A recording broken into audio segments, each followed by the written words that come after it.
Muy buen día, mi nombre es Guillermo Franco Briggs y hoy voy a exponer todo lo que se necesita saber sobre el acto administrativo.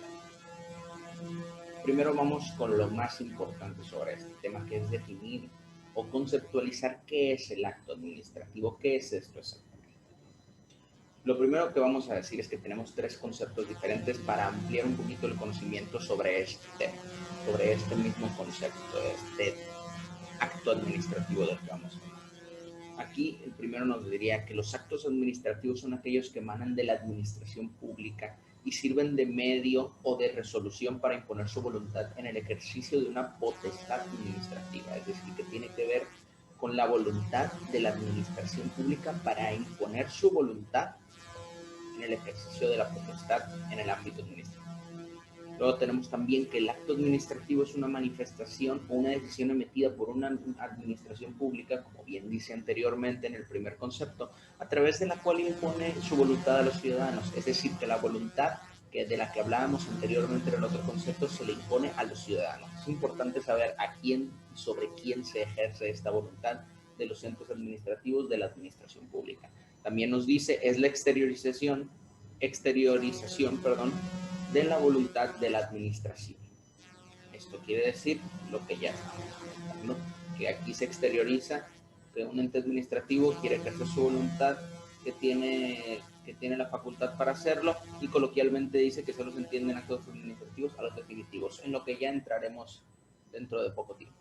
El acto administrativo también, por último, nos dice que es la manifestación de la voluntad de la administración tendiente a producir efectos jurídicos, ya sea creando, modificando o extinguiendo derechos para los administrados o en contra de estos. Ya habíamos hablado que los administrados en contra de estos serían los ciudadanos, porque buscan con esto el interés, generar un progreso al interés público, a literalmente lo que interesa para el público, lo que interesa para todas las personas que son pues regidas por estos entes administrativos. El interés común es el interés público.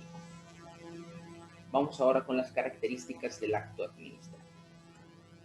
Tenemos 5 características. La primera es que tiene naturaleza judicial. La segunda es que es de derecho público. Muy importante hablar de esto porque aquí si hablamos de un ente administrativo, obviamente estamos hablando aquí de derecho público, ya que estamos hablando del derecho que es de los entes hacia los ciudadanos. Es decir, aquí no es derecho privado, por ejemplo, sería el derecho civil, en este caso el derecho mercantil sería el derecho privado, no, aquí hablamos de derecho público. Luego tenemos que la competencia que lo emite es la administración pública, como bien habíamos dicho, los entes de administración, todos los entes que estén ahí dentro de la administración pública. La causa o finalidad del acto es, como bien hablábamos, es perseguir la satisfacción del interés público general, es decir, de los ciudadanos, y por último tiene la característica de ser impugnable, obviamente, por la vía y los métodos correspondientes. Ahora vamos con algo muy importante, que es las clases de actos administrativos. Primero vamos a comenzar. ¿Cuáles son esos? Vamos a comenzar con el primero, que sería el acto favorable o acto de gravamen. ¿Cuál sería este acto favorable o acto de gravamen? Primero que todo, el acto favorable, que también se le conoce como el declarativo de derechos, que por lo mismo, por el nombre lo indica, amplía los derechos de los interesados, por ejemplo, la concesión de una subvención, algo de este estilo, y también nos dice que ante este tipo de actos entra en juego el principio de seguridad jurídica, y esto hace que el proceso de impugnación sea un poquito más complicado. Esto causa el principio de seguridad jurídica, aquí lo que hace es que literalmente sea esto más complejo. La tarea de impugnar este tipo de acto administrativo es mucho más complejo. Ahora vamos con el siguiente, que sería el acto de gravamen, que se trata del acto totalmente opuesto a lo que acabamos de hablar. Aquí es el acto opuesto a lo anteriormente mencionado, y esto consiste en reducir la esfera jurídica y la imposición de cargas, al interesado. Estos actos son más difíciles de dictar, pero a su vez esto causa que resulten más fáciles de ser revocados. Ahora vamos con la siguiente clase de actos administrativos, que serían los actos expresos y actos tácitos. Los actos expresos son los actos que se hacen explícitos, es decir, que la administración tiene la obligación de dictar una resolución referida a estos mismos actos. Estos serían los actos expresos, porque se expresa una resolución. Luego tenemos los actos tácitos, que aquí dice, no obstante, se crea la categoría de los actos presuntos o tácitos para que en los casos de silencio administrativo los interesados puedan obtener los requeridos. Es decir, que si no se expresa ningún tipo de resolución, bueno, a eso se refiere con el silencio administrativo, de todos modos los interesados pueden obtener los efectos requeridos de esos actos administrativos que vienen siendo, como dice aquí, los presuntos o tácitos, porque se presupone que existen y entonces ahí están en la ley. Pero como bien dice, hay un silencio administrativo, es decir, que no se habla de ellos. Bueno, aquí seguimos con los actos administrativos que no causen estado, actos firmes o consentidos y actos confirmatorios. Vamos con los primeros que aquí dice. En primer lugar, los actos que no causan estado, y solo coloqué en negritas para dejarlo bien claro que son los actos que no causan estado, son aquellos que se pueden recurrir por lo que tener la posición definitiva del poder público. Eso es lo que hacen los actos que no causan estado.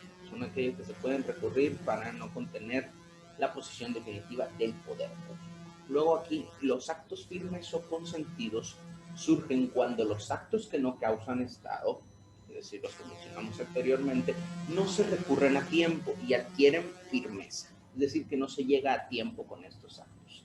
Entonces adquieren firmeza y esto habla de que aquí no son susceptibles de recurso, solo cabría promover en todo caso una impugnación por razón de nulidad para los actos firmes o consentidos, porque si un acto, por ejemplo, aquí para explicarlo de una manera más sencilla, un acto que no causa estado, si se queda de esa manera se va a convertir en un acto firme o consentido. Eso quiere decir que adquiere firmeza y ahora se va a necesitar impugnar por la vía correspondiente por razón de nulidad. Y también tenemos los últimos que serían los actos confirmatorios, que son los que se dicten en unas circunstancias idénticas. Y deje entre paréntesis, en presencia de los mismos hechos y actos. A las de otros actos firmes o consentidos. Estos actos tampoco serán recurribles. Ahora vamos con el último tipo de actos discrecionales. Aquí, por ejemplo, tenemos estas informaciones, que estos actos consisten en que el órgano administrativo competente tendrá libertad para actuar con discrecionalidad en algunos casos, por lo mismo el nombre de discrecionales, es con discreción como va a actuar. Así, la discrecionalidad no significa que se admiten distintas interpretaciones, sino que se delimita un campo de actuación, es decir, un campo de acción, y se otorga una capacidad de opción para que la administración decida entre dos o más modos diferentes de actuar. Es decir, que aquí primero se delimita un campo de actuación para que así haya opciones para cualquier administración que decida actuar de una u otra manera, pero claro, esto no se presta a distintas interpretaciones. Vamos a decirlo de esta manera, que es un acto en el cual no se puede decir una cosa distinta de la que no es decir, no se puede interpretar de otra manera diferente, pero se da un campo de acción más flexible, vamos a ponerlo de esa manera.